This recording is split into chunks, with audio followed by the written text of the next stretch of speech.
નમસ્કાર, આપ નિહાળી રહ્યા છો અડીખમ ગુજરાત।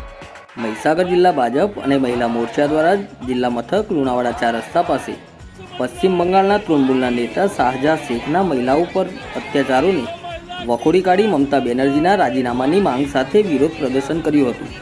પશ્ચિમ બંગાળ સંદેશ ખાલીના ટીએમસી નેતા શાહજહાં શેખના મહિલાઓ ઉપર અત્યાચાર અને યૌન ઉત્પીડન કેસને લઈ બારેલા અગ્નિ જેવી સ્થિતિ જે મમતા બેનર્જીની સરકારના આ નેતાના અમાનુષી અત્યાચાર સામે મહિલાઓ પોલીસ સ્ટેશન અને રસ્તાઓ પર ઉતરી દેખાવો કરી રહી છે।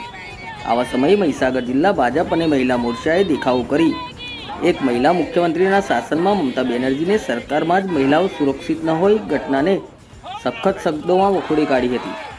મહીસાગર જિલ્લા ભાજપ પ્રમુખ દશરથભાઈ બારિયા, મહામંત્રીઓ, મહિલા મોરચા પ્રમુખ નિશાબેન સોની, ભાજપ હોદ્દેદારો સહિત અગ્રણી મહિલા કાર્યકરોએ ઉપસ્થિત રહી દેખાવો કર્યા હતા।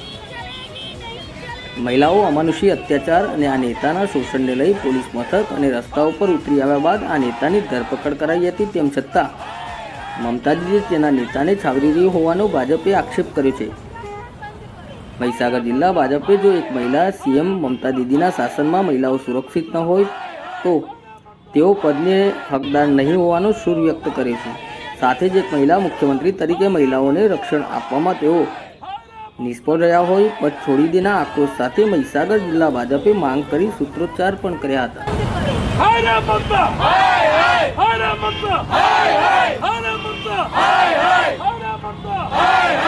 આજે મહીસાગર જિલ્લા મહિલા મોરચા દ્વારા વિરોધ પ્રદર્શન કરવામાં આવ્યું છે। પશ્ચિમ બંગાળ મુખ્યમંત્રી મમતા બેનર્જીના શાસનમાં જ્યારે મહિલાઓ અસુરક્ષિત છે અને હિન્દુ દીકરીઓ અને મહિલાઓ પર દુષ્કર્મ થાય છે અને દુષ્કર્મીઓને છાવરે છે, તેના વિરોધમાં આ વિરોધ પ્રદર્શન કરીએ છીએ। એક મહિલા હોવા છતાં મહિલાના શાસન હેઠળ મહિલા જ્યારે સુરક્ષિત ન હોય તેને મુખ્યમંત્રી પદથી રાજીનામું આપવું જોઈએ। સંદેશ ખાલીની જે ઘટનામાં શાહજહાંને ફાંસી અપાય તેવી અમારી માંગ છે। ભારત માતા કી જય। અડીખમ ગુજરાત ન્યૂઝ ચેનલને સબસ્ક્રાઇબ કરીએ અને વિડીયોને લાઇક કરીએ તેમજ વધુમાં વધુ ગ્રુપોમાં શેર કરીએ।